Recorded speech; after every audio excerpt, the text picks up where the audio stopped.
Oh, hi, Internet. Welcome to our review of... I'm sorry, I'm very bad at Tommy Wiseau impressions.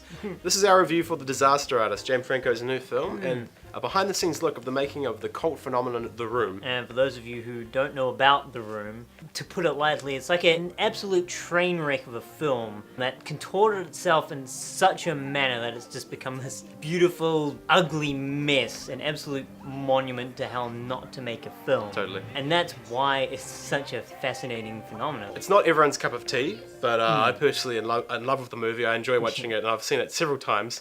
And a couple of years ago, Greg Sestero, one of the actors in The Room, wrote this book, The Disaster Artist, which is a behind-the-scenes look at his relationship with Tommy Wiseau, the writer, director, producer, and lead actor in the film, and about making the film. And it's a great book. You should definitely check it out. But The Disaster Artist is the film adaptation of that story. So straight off the bat, James Franco in this film, he directs the film, and he also plays Tommy Wiseau, and he knocks it out of the park. Probably one of my favorite performances of the year, just because of how purely just off the wall and just weird it is. That was going to be one of the, make or break things of this film, is if he could pull off Tommy Wiseau, who is such a unique, unorthodox person in general that you just, I couldn't think of who would be able to do it. And the fact that he did it so well is just, it's amazing. It's a role that could have been just a jokey comedy part, but Franco does a good job of making you feel bad for Tommy. But then he is really funny as well. Just the mannerisms, the whole, his laugh, it just nails it. And, as soon as he showed up, I was getting giggles. Just he's absolutely nailed Tommy. I hope he gets a nomination for Best Actor. I don't think he'll win, because Gary Oldman. But, it'd be great if he's acknowledged for it. And it'd be great for Tommy Wiseau to kind of get all the attention at the Oscars. That'd be awesome. It's so fascinating, because the character of Tommy Wiseau, he's not like this underdog who's clawing his way out of socioeconomic conditions to try and make it to the top. He's not someone who's got this hidden well of talent, but he's just so humble that he just needs to believe in himself. He's in every way the antithesis of what is the traditional underdog story in Hollywood. He's someone who has this void full of money. He's someone who's got an ego so big that he could probably apply for being legally blind. He's not relatable in any kind of way at first glance, and yet for some reason he's one of the most endearing characters that I've seen on film, of this year maybe. And it's by going against all these usual norms, and I think that's why he's such an interesting character. Dave Franco plays Greg Sestero, who's the main character in the film. He's a bit overshadowed by James, but I think he was quite a good lead. Yeah, I have a feeling he might get a bit, like you said, overshadowed, which would be a shame, because he did a really great job. Yeah, the friendship between them is quite nice. I like the chemistry. They had good chemistry between each other, and I enjoyed their scenes. There's a lot of just them. The first act of the film, it's them talking. Next scene, them talking. And it might get a bit too much. People might get sick of it. Personally, I think the chemistry is strong enough. And because of how different they both are, it should keep you compelled through the whole thing. There's never really a point where I was like, this is going on a bit long.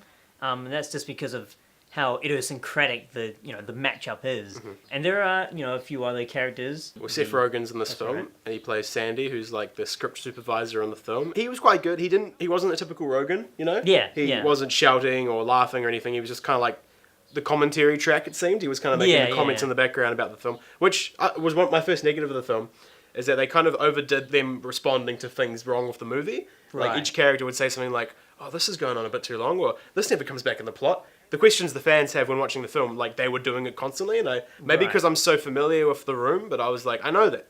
You don't have to tell us. Real quick, just the other actors, Josh Hutcherson and Zac Efron, I feel they were underused, personally. I feel they... agreed. And they just sort of appear in the movie, have a quick scene, and then oh, that was real quick. I mean, at the core of the story, it's about Greg and Tommy. Yeah. But at that point in the story, when they introduce all the other actors, you feel it'd be a great opportunity to get some good comedic moments, and they sort of sweep it under the rug and carry on. Yeah, they're very much just there to make it, I guess, look authentic. But at the same time, that's almost a good thing in a way, because you do want the focus to be Tommy and Greg.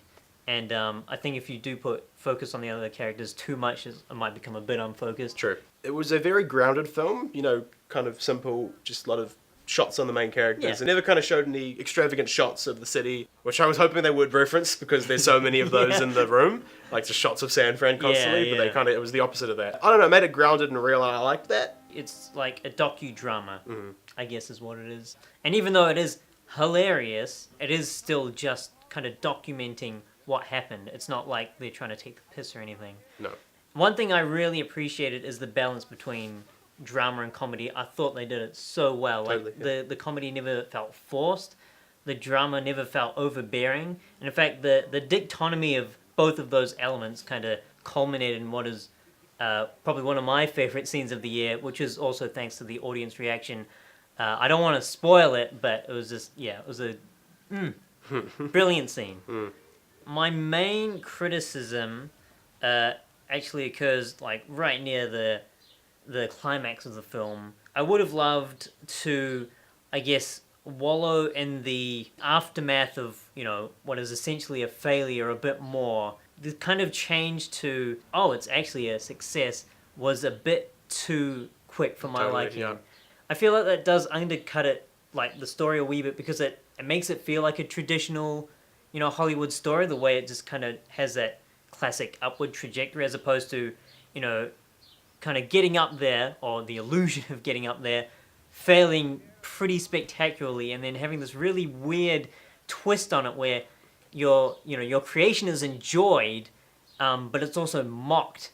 But there's also this strange kind of admiration for it as well, and I would have liked a bit more of that, you know, the gradual evolution of the room into this, from a disaster into a, you know, cult phenomenon.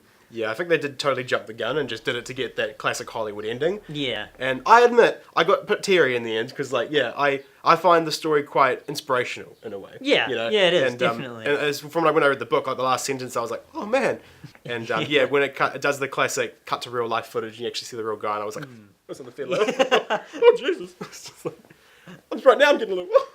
It does run a real full gamut of emotions. You got joy, you got disgust at times. There are, you know, mildly sinister undertones at some points, and there are some points I'm like, oh Jesus, this is Yeah, all the emotions. Honestly, I wasn't sure if I was expecting that full array of emotions to be communicated so well in a film like this about a film like that. Totally, yeah.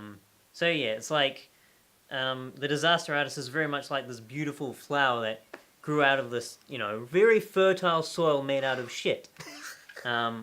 I think that's an apt analogy in a way. Yeah, that's all right. You're really gonna make this thing? We are going to go together.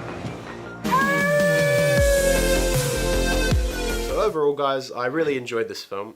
It really hit me here, made me laugh, made me cry, made me just weep for joy because I've been waiting for this movie for a long time. I'm a big fan of The Room, have been for years, and I really enjoyed it, and that's why I'm going to give it a 9 out of 10. Oh. That's right. Pretty high. Solid. Pretty high. This is just a good movie. I loved how it was crafted, and I think it'll be one people look back on and go like, oh, 2017, what happened that year? That's when The Disaster Artist came out. Yeah, yeah. Yeah, The Disaster Artist for me was like this really well-crafted cautionary tale about the perils of chasing ambition without compromise, despite having zero of the talent to really kind of grasp it.